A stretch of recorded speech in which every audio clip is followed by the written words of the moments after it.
We are going to gear HeMan, Elva, and Alice in today's video. We're going to talk about relics and how to gear with them. We're going to do a full breakdown on all of these common champions with very different builds. These are some of the most commonly asked questions I get on gearing tips and tricks. I got you today. You know you want to hit the like button even before we get started.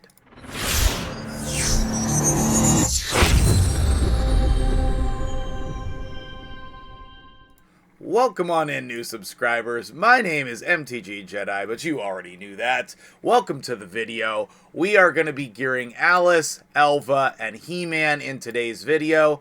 I'm going to start with HeMan because I want to. He's my favorite champion in the game right now. The pass is ending very soon. It might be over, but you probably have HeMan because just like me, you think he's awesome. So let's go ahead and jump right in and talk about HeMan. I'm going to start by talking about the relics because I think that that's what you probably want to hear. And then we'll jump into building each of them. So, turn meter increase effects are 10% more effective on the wearer. This is the most common gemstone that you're going to use. Number one, it's a circle. Number two, it's a rare. Number three, it does something helpful. Whenever you're turn meter boosting your team and your DPS is not that fast, this is going to help you bridge that gap and make your champions seem a lot faster. The Unholy Grail is another very common relic that you're going to put on a lot of your damage dealers. It deals 2% more damage if they're under any debuffs. There are some other good ones as well that are very easy to obtain. The Malefic Talon is great, it's just not super consistent. The Coronet is wonderful for the clan bosses, Hydra and Chimera specifically. And then you get into some other ones that people may or may not have. Those are probably the two that I'd recommend. But I think that for HeMan specifically, we are going to want the Hatter's Reserve. This is the one that I'm wearing right now on my HeMan, and I think that it is really, really good. Don't feel bad about leveling up your relics. We have so much resources in the game for this that you can just level them up. Leveling them up to 9 is reasonable. Trying to get them past 9 is actually very difficult. Shout out to my dude Xerxes. This is actually a lot of relics. Good job, my dude. So this is going to be a really popular one that everybody is getting. As far as the triangle stones, there are a lot of different good options. He doesn't have any. He has 5% less damage from single target attacks. That's probably the one we're going to go with. And, you know, you just have to go based on what makes sense on your champion. Unfortunately, if you want these red dots, you have to come in here and click them all individually. That's the way that you get them to be removed, okay? We have Masteries. We'll talk about that as well. Actually, let's do the Masteries right now. Okay, he does not have full Masteries. He's a little short here, but I would love to come down to Helm Smasher for him. I think that, actually, War Master is not that bad. HeMan is great in Hydra, and he's good in Chimera. So if that's your primary use for him, War Master's fine. But usually we're going to be Arena, so you want to do Helm Smasher. I think that you can justify defense or support. I think based on what you want to do with him, that's great. You can get the bonus HP over here with Steadfast. And then there's a lot of different things you can do on the support tree, depending on what gear we end up with. The most important thing is the offense tree. I think I'm going to go with Wrath of the Slain, because sometimes he is the last champion alive. But I also wouldn't mind getting a couple other things over here on the support tree. I really like the idea of Lasting Gifts to extend his own increased attack and Any buff cast by this champion. So it's not going to extend anything else. We could go Spirit Haste. I'm talking myself into the defense tree is really what's happening for the counterattacks. So we'll just do the typical defense tree, less damage from AoE attacks over here. And then we'll come down to counterattack on Retribution and or Deterrence. Those are all going to be good. I would probably put Methodical on him, but it's not completely necessary. And depending on what team, I'm going to leave this open for Xerxes to decide. Or on my dude's account, he got an account takeover with me. You can book those through my website or get them for free on Twitch. If he's going to use debuffs in the team with him, then Opportunist is great. If he's not, like a lot of times there's no debuffs in your HeMan teams. So then I would come over to Wrath of the Slain. Okay, so now on to the gearing. HeMan is going to be an attack-based damage dealer, so we want to put something that is attack-based on him. We also would really like it to have HP percent. So, for example, we could do a counterattack ring. I like this one much more. That's probably going to be better than anything else, but we could try rolling some things. You know, do we want a little bit more stats? Or do we want the ability to counterattack? That's the things that you need to weigh in on. And I think that this is a pretty good one with 117 more attack. Is that going to be better? We don't have this glyphed yet. I think after we have it glyphed, it's going to be very similar, except we got a 7 glyph on there. It's close enough, I think, that we'll go with that. Your damage dealers are obviously going to want crit damage. But if you can get one that has attack and HP with the crit damage ascension, oh dude, this is literally perfect. I couldn't have worked out better than that. But again, we could also go with more counterattacks.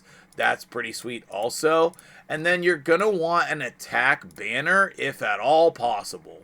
This one has speed and HP. And this one has speed and attack percentage.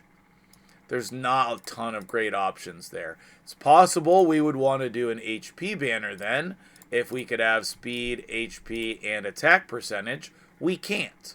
So, since we can't have everything we want in the world, then we're going to have to choose.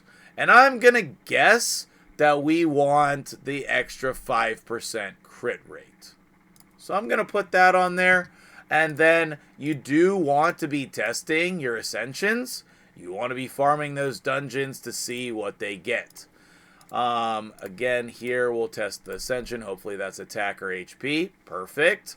And with his limited resources, we'll just go to 2 stars and then get that later. Max Glyph. Max Glyph. There we go. Easy peasy. Max Glyph. 5. We'll take it. And then this one also has flat HP, which is going to be helpful too. All of the stats you can get are going to be good. This house has defense. Man, what a good ring. Okay, let me go get the gear set up for the gear side, and then we'll go over that as well. Okay, step 1, save all your builds. Come over to the preset manager, hit the save button, save your build. If you have a new build, save that one also. If you think you might put it on someone else, save it as a global. Let's talk about the build. This was the best gauntlets I could find that did everything I was trying to do. HP, attack, crit rate, speed, literally the 4 perfect stats. It is 5-star and it has the wrong ascension. So we'd love to get either of the attack or HP percent ascensions. Most preferably we would want crit damage. So he'll need to farm a little bit more dust in order to switch that over. I rolled and ascended this, which is absolutely perfect. We're getting the single piece bonus of HP percent. We're getting all of the stats we need, plus the attack percentage ascension. This is probably the key to the build. I rolled these boots as well with the speed ascension and a bunch of stats we need.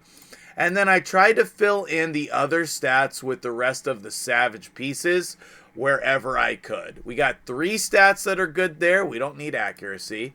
The helmet is the worst part of the build, so I'd be looking for a new helmet to fill in some other stats other than just the crit rate. And then the shield, we got a max speed glyph. Oh my goodness. HeMan is really good, really fast. So the faster you can make him, the better. This is a crazy build, and this is going to do so well. 61, 55 attack, 57k HP, which is really helpful, and 264 crit damage. Last but not least, let's talk about the blessing. I don't like crushing rend on him. Most of the time, I like to have lightning cage, because you're going to put a bunch of buffs on him. Then he's protecting them with the lightning cage. So that's also going to help him do a little bit more damage. I would either do Heaven Cast or Lightning Cage, depending on what you feel is better of the two. But I do not like Crushing Rend unless it was maybe 6-star. I don't know. I probably wouldn't be doing Crushing Rend. So that would be my recommendation. Let's jump over into the next champion, which is going to be Elva. Alright, for Elva, we want somewhere decent amount of defense, and she needs crit damage. She needs crit damage because, man, that's how you be successful in Chimera. It really is, I'm telling you.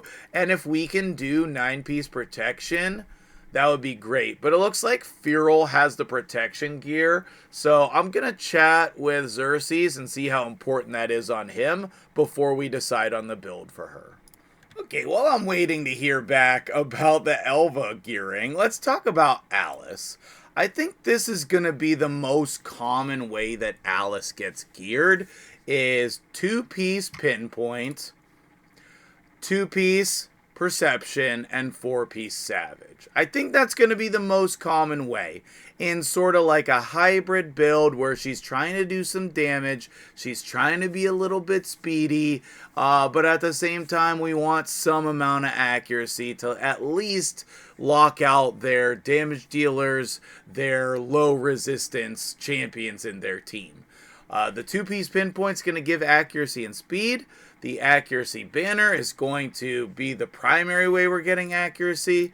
Crit damage on the amulet. If we can get crit damage ascension as well, that would be helpful. Depending on how important she is on your account will depend on how much gear you steal for her. I did not really steal gear from anybody super important for this build. Like, I guess Shamail could be important, but like that gear is easily replaced on a Shamail. I doubt Genbo on an endgame account is really, super important, but I could be wrong. So we're ending up with 211 speed, and I think that could be a bit faster. I was just like a little bit of crit rate away from getting speed on this weapon as well. But I just couldn't find the right pieces to make that work. Oh, let's hit accuracy here also for finalizing the build. Okay, we'll take the defense. But yeah, so you can see like speed and accuracy and crit rate were the main 3 stats that I went for. We could have done crit rate gloves, but I thought these ones were pretty good in perception. And that let me, work the perception set into the build as well. She doesn't have masteries yet, so I think that actually let's go speed and crit rate. It's not even being used right now, I don't think. This one. So once we hit those masteries, we should actually be able to after masteries save. Okay, and then once we get that, we can add a lot more speed, and that's really the main thing. It's just an awesome piece just chilling there that would go perfect on her. So I like that. And then actually, should I just put that on her right now?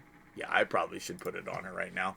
And then once he gets the masteries, he can fill in that crit rate. Yeah, I like that better. farming on the free-to-play, trying to get ready for my own Alice. I'm super excited about her. Okay, last but not least, we have the Elva. I haven't heard back from him, so I want to just take a look at Fale's gear here, because I think that you can just port this over. I wonder if he has a preset for him. No. Okay, so let's just save it. Fale Elva 9P, I guess. 9P. Will that make any sense? But yeah, so that could be a very good preset for him.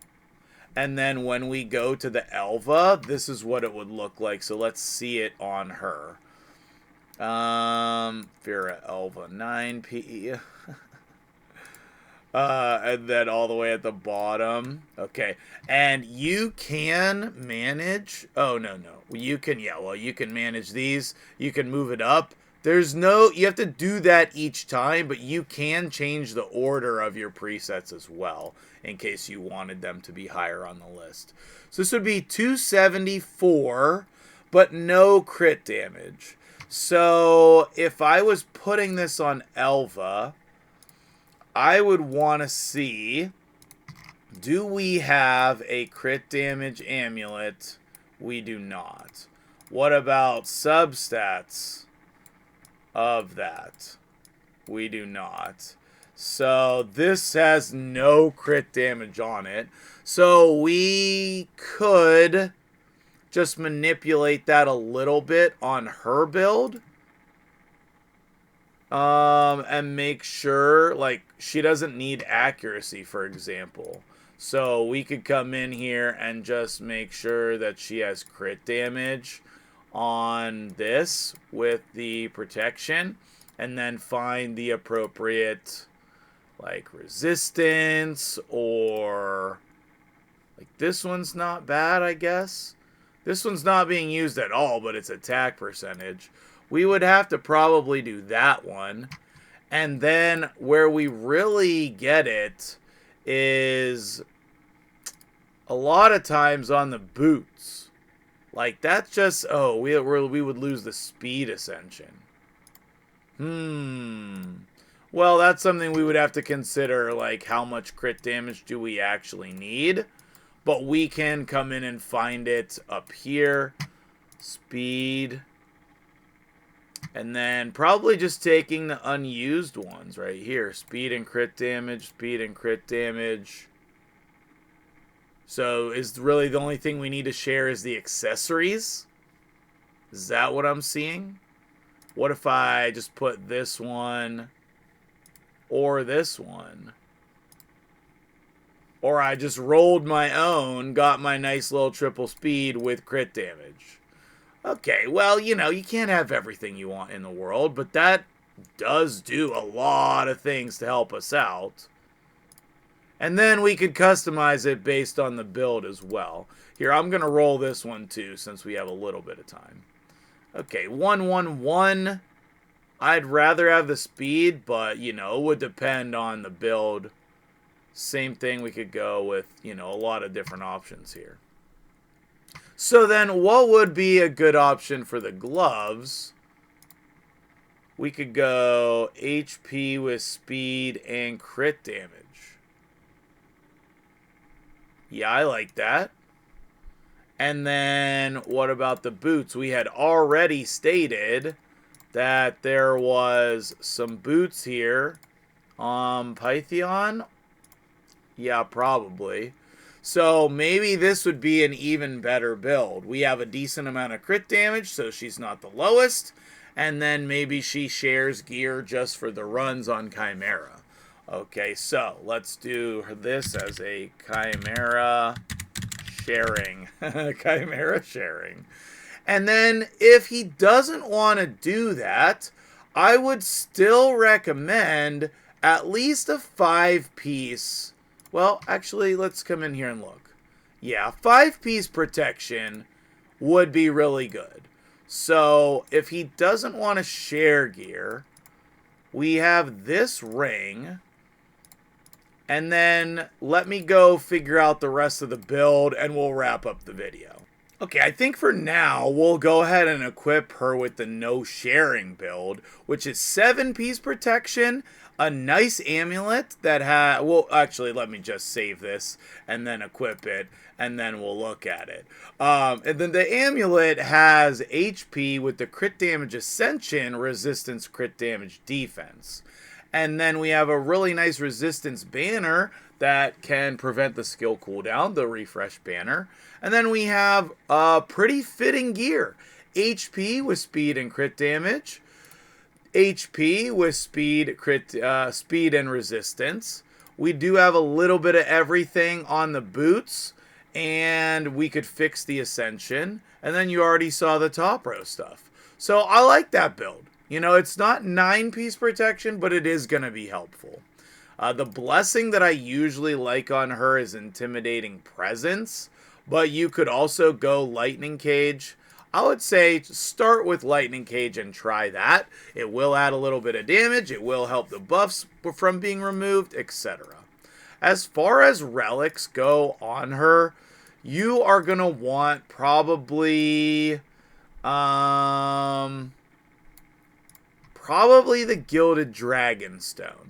Defense stacks every time they do damage.